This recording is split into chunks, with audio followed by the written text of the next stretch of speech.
আমি কি বলতে পারি? একদম। হ্যাঁ, সেটা হচ্ছে যে একটা কথা বলবো যে এই যে যে কদিন মিছিলে গিয়েছি প্রচুর সংবাদ মাধ্যমকে যেরকম ইন্টারভিউ দিয়েছি, যে কেউ যদি চান দেখতে পান, সেক্ষেত্রে আমাকে যখনই এই ইস্যুর বাইরে কোনো প্রশ্ন করা হয়েছে আমি ওখানে দাঁড়িয়েই বলেছি যে রাজনীতির অন্য কোনো বিষয় নিয়ে উত্তর দেব না, কথাই বলবো না।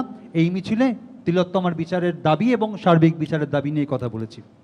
আমি যে জন্য অভিজিৎ তার বক্তব্যের সাথে সহমত পোষণ করছি যে সরকার যে কোনো প্রশাসক যে দায়িত্বে থাকবে তার দায়িত্ব অনেক বেশি।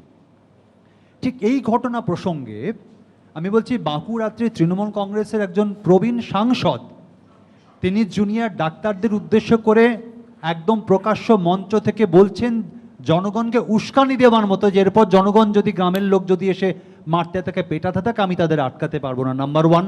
এবং ওই একই মঞ্চ থেকে পুলিশকে থ্রেট করছেন যে আপনারা শুনে রাখুন আপনাদের আমাদের আন্ডারে কাজ করতে হবে, পুলিশকে বলছেন। দু নম্বর, উত্তরবঙ্গের একজন মন্ত্রী, যেটা নিয়ে সুমন তুমিও বলেছিলে কোড়ে আঙুল ভেঙে দেওয়া, একই সঙ্গে ওই মঞ্চ থেকে উনি মহিলাদের পোশাক নিয়ে কথা বলেছেন, জিন্স পরে বয়ফ্রেন্ড নিয়ে ঘুরতে যাবে আন্দোলনের নাম করে।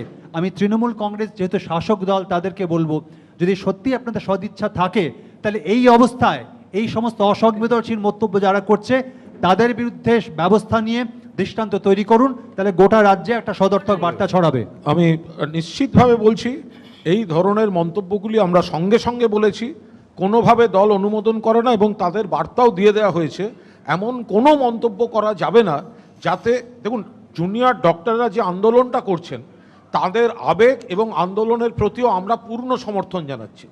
আমাদের প্রবলেমটা হচ্ছে কর্মবিরতি অংশটা, সেটা আলাদা বিষয়, কিন্তু ওনাদের যে আন্দোলনটা যে প্রতিবাদটা সেখানে কোনো দ্বিমত নেই। ফলে আমাদের কোনো নেতা কোনো কর্মী যাতে জুনিয়র ডক্টরদের প্রতি কোনো রকম বিরূপ মন্তব্য না করেন সেটা কিন্তু আমরা খুব স্পষ্টভাবে জানিয়ে দিয়েছি।